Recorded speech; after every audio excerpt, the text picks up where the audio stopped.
You've probably seen videos that are telling you that 432 Hz heals your body, that 528 Hz repairs your DNA, that binaural beats, delta, alpha, 40 Hz stimulation improves your brain. All of these, you might have seen them on my channel actually.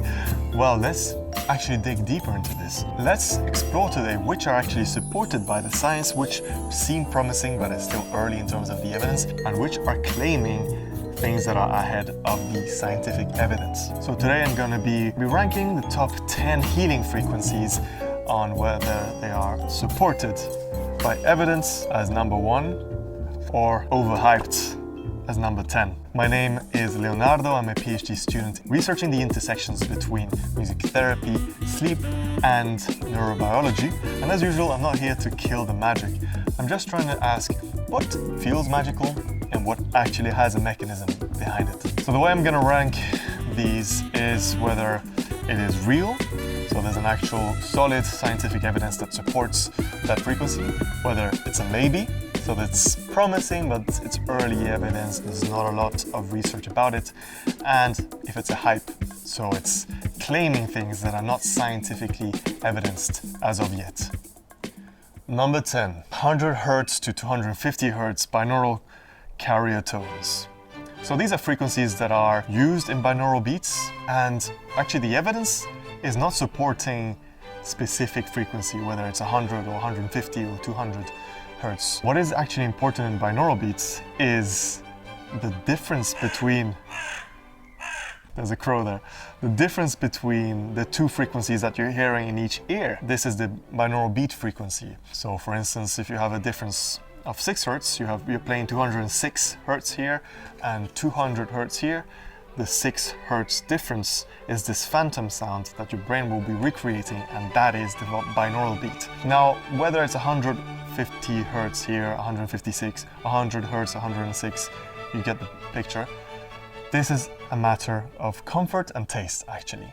So it's actually something you can explore. Am I preferring lower tones or higher tones? So far, it's hype, because it's not a specific frequency that is best for the binaural beat carrier tone. So for binaural beats, it's more interesting to know whether the difference between the two frequencies is 4 Hz, 6 Hz, and so is it delta, is it theta, or is it higher differences like alpha? I've made binaural beat for sleeping. You can check it out in the link if you want a binaural beat that's scientifically based for sleeping or calming in general, your nap.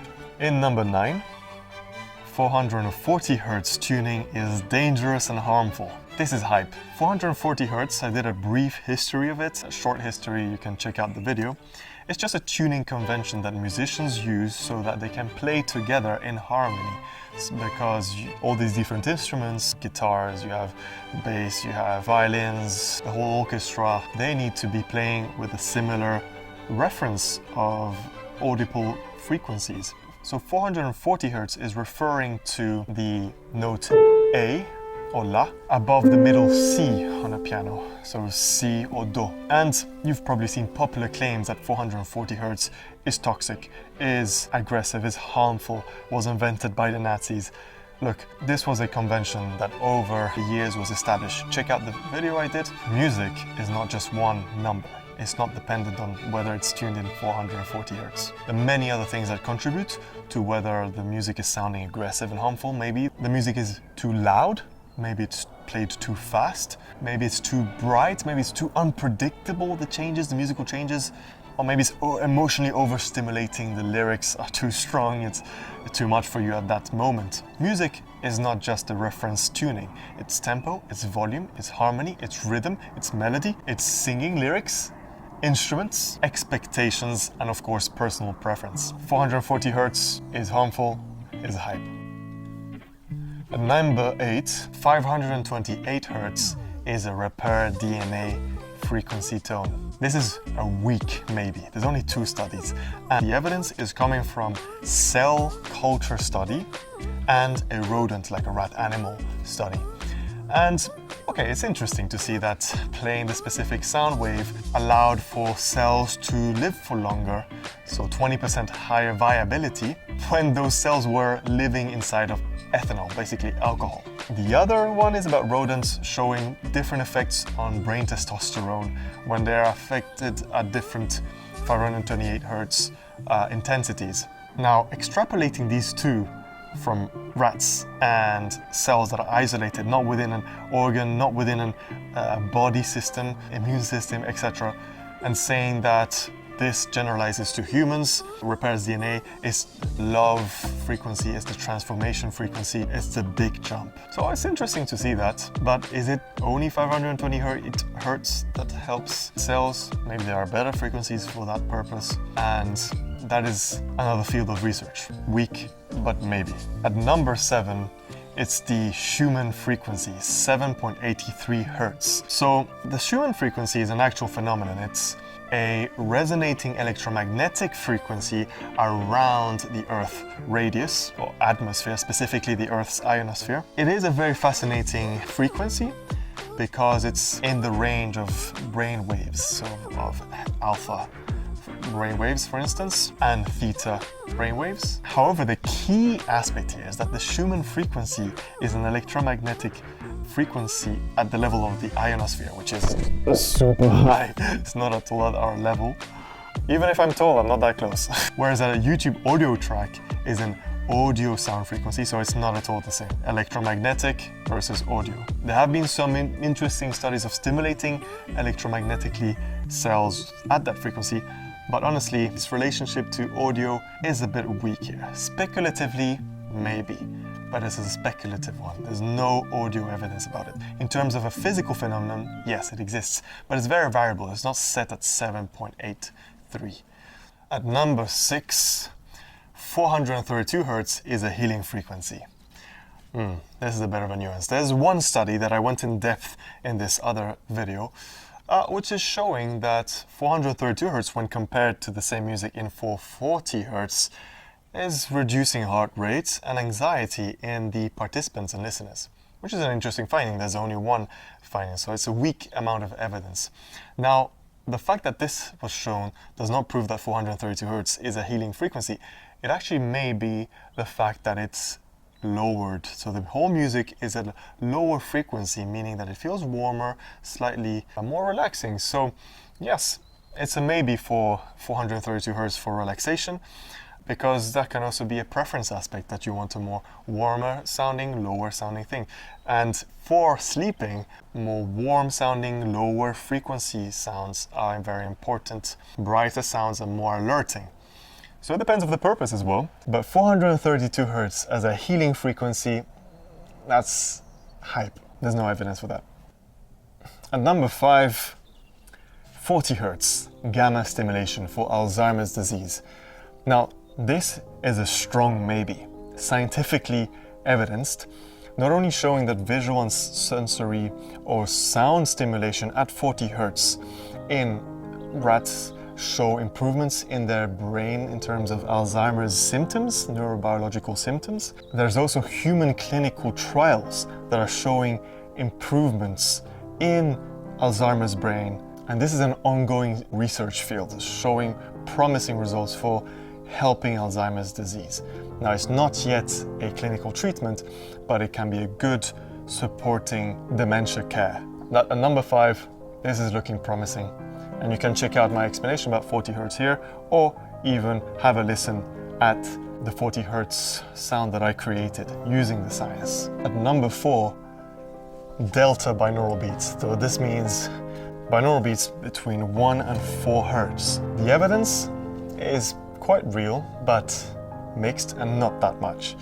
If it's helpful for sleeping, there's a randomized control trial that actually has demonstrated improved deeper sleep and less lighter sleep in people using delta frequency, specifically 3 Hz. Now, it makes sense. Our delta brainwaves, which are active while we are in deep sleep, are between 1 and 4 Hz. And so if we stimulate with binaural beats between 1 and 4 Hz, we should be able to reach delta Hertz in the brain, thanks to the binaural beats. There have been those findings I mentioned in terms of the sleep architecture, deeper sleep and less lighter sleep. There's also improvements in subjective sense of their sleep quality. However, the amount of research published is not that large, and there are still need for checking its effect on insomnia and other populations, and whether it has positive effects on daytime energy and functioning. Delta binaural beats, real, but emerging. At number 3 is theta binaural beats. So that's binaural beats between 4 and 8 Hz. Similar logic, what if we put the state in a theta range, which is more sleepy, drowsy state, more relaxed state, thanks to binaural beats. So it's the difference, a difference of 4 or 8 Hz. This is showing a lot of promising research and improvements in people with anxiety during the day, listening, reducing anxiety, in insomniacs, improving sleep. So the evidence here is quite beneficial. And this is the frequency range that I've made my binaural beats that you can have a listen to in the link below if you want to use it for sleeping or relaxing. It's in the theta range. So the evidence here is real and still emerging. There's more to discover about it, but it is good evidence. The only problem with binaural beats, including any type of binaural beats, delta, theta, is that you need headphones. Monaural beats exist as well, which make you hear the beating effect without the need of headphones, but it seems to be different effects on the brain. You might be hearing about this in more detail when I talk with an expert about binaural beats and monaural beats. So make sure to subscribe and comment so I can let you know when it's out. I tend to send links to people who are interested in certain topics when I post a video, so make sure you let me know in the comments. So yeah, you need headphones, and not everyone likes to fall asleep with headphones if you're using it for falling asleep. But for calming before bedtime or during the day, this is quite promising theta. So check out the link below if you want to use one that's scientifically grounded. Theta binaural beats frequencies are real and promising. Number 2 is slow music at 60 to 80 beats per minute. Now this may not sound like a healing frequency, but basically 60 beats per minute is 1 Hz. So it's a 1 Hz rhythm template, so that the rhythms will be happening within that tempo. Actually, music for sleeping is one of the leading types of sound in terms of evidence for sleeping, so it's very good. It may explain why a slow piece of music with a piano, guitar, soft instrumentals, that kind of stuff can feel relaxing and calming. Think of jazz pieces, Miles Davis. Those are great examples of slow music that can make you feel relaxed and calm. For sleeping, it can be a bit more specific in terms of sounding more warm, but also preferences. Here, preferences are very important. Maybe you are in need also of higher energy music before sleeping, so that can be something that is personality type based.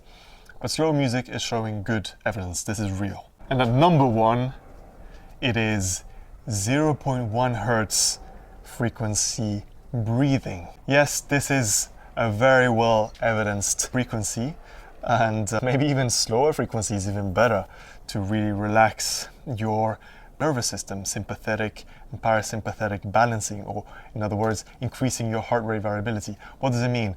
It means it calms you, relaxes you effectively. Just a simple 10-second breath cycle, which is 0.1 Hz, is a very evidenced physiological trigger for relaxation. For all the things I told you to balance out your stress system, basically. So we can give it a try now. A simple beginner-friendly one would be 4 seconds inhale, 6 seconds exhale,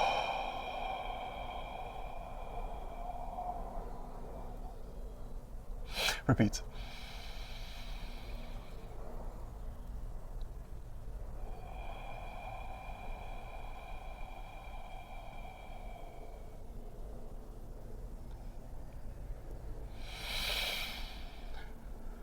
That's it.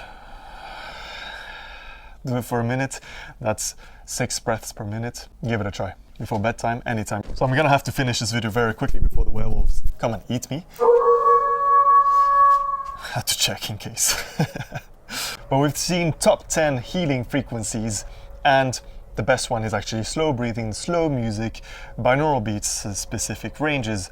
And the ones that are not very well evidenced are fears about 440 Hz, Schumann frequencies, those are not very well evidenced. The real big lesson here is that if you want to relax, it's not about one magical number. Sound works because it shapes our attention, our expectations, emotions, breathings, and sometimes brain rhythms. A better question than what is a healing frequency is what sounds or music or voices helps my body just go deeper into relaxation and shift into a state of safety. It's about finding a safe, calm, relaxed state thanks to sound and audio. If you want to check out different audios, you can grab my 7-day sleep sound protocol below, which is a guide for you to test out different audios for the purpose of sleeping better. You can find everything linked below. Make sure to subscribe, like, and comment. Which frequency do you find makes you have a deeper relaxed state? Which frequency should I do next? Deeper dive video. Or in general, what are your